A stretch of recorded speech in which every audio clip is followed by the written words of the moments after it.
there folks, you may have heard of Cover Your Assets, but maybe you haven't heard of Cover Your Kingdom. This is the updated version of this because Cover Your Assets was so stinking popular. They said, let's make another one, let's make it with a different theme, and let's give it a little bit more. So Cover Your Kingdom right here is very similar in the gameplay to this game, but pretty fun. A little bit bigger of a box, but still awesome to travel with. Really pretty dang simple to understand. Frequently asked questions on the back, tons of pictures and examples on the inside, and even some variants you can play with. So if you look at these mats, everyone's going to have a mat. You've got this side, which is the starter side. It's not going to have anything on the top right here, but then on the back you're going to have all these little dots basically, and those are going to be used for the advanced game with these right here, but you don't need those for your first game. I wouldn't recommend playing with them. So everyone picks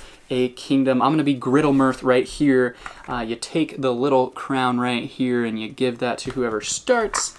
You shuffle up all the cards, you give people some cards, and then you start playing. So on your turn, you can form a clan. So you have all sorts of crazy creatures and different things in here. And so if you happen to have two in your hand, like I have two Hintars right here, I could take those and I would form a clan. So these are now a clan, and I would put that onto my mat. Now they're going to have symbols of if they go in the mountains or the plains. So I'm going to go ahead and this one you can put in either one. So I'm going to put them in the mountains, and then later on, when I put something else in the mountains, you put them over sideways, so to where you can see each stack and their different stacks like that. There's also going to be a discard pile, so if this was out in the middle and I had one in my hand, I could form a clan with that one and likewise put it on my mat just like that. So that's forming a clan. You can do it from your hand, or if there's one out there and one in your hand, form a clan that way. You can attempt to recruit a clan. So this is basically stealing a clan from someone else. So if I have my Hintars out and they are on the top, someone can steal that if they have another Hintar. Now I can try to protect that. If I have more Hintars or wild cards, I can play those and say, no, you can't steal it, I'm going to keep it, and you get to even take their cards, so it becomes more and more valuable. And that is the whole idea of covering your assets, because if I cover my Hintars, you can no longer steal anything but the top one. You can add a matching creature to one of your top clans. So if I had one more Hintar, I could just drop it on top of those if I wanted to.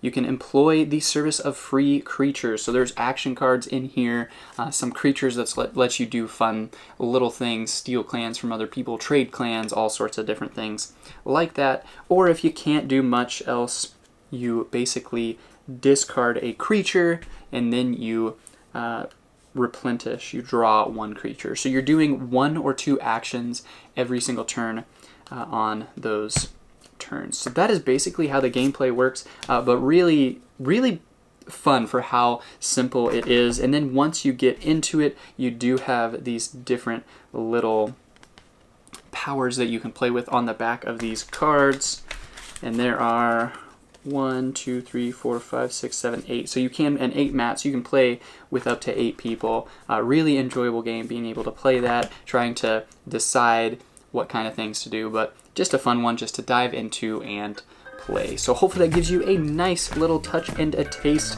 of Cover Your Kingdom, what this game is, what it does, and why it may or may not be right for you. Thanks.